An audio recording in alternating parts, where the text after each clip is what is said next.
কাটুনি পরে, খালি ধরে থাকতেন।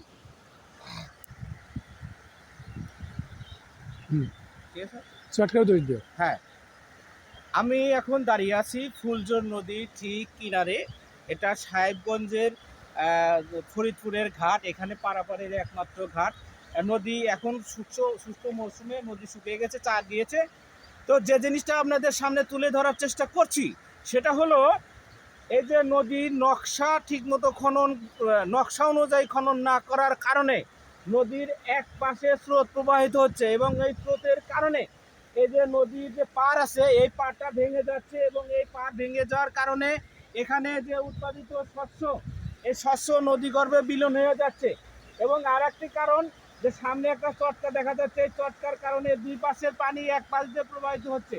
এইভাবে যদি এইখান দিয়ে পানি যদি প্রবাহিত হতে থাকে তাহলে এই নদীর পার একসময় নদীগর্ভে বিলীন হয়ে যাবে এবং এখানে যে শস্য উৎপাদিত হয় শস্য উৎপাদনে ব্যাঘাত ঘটবে এবং এসে সামনে একটা বিশ্ব রোড আছে, এই বিশ্ব রোডে লেগুয়া এই নদীটা হওয়ার কারণে এখানে হুমকির মুখে এখনো আছে এই রোডটা।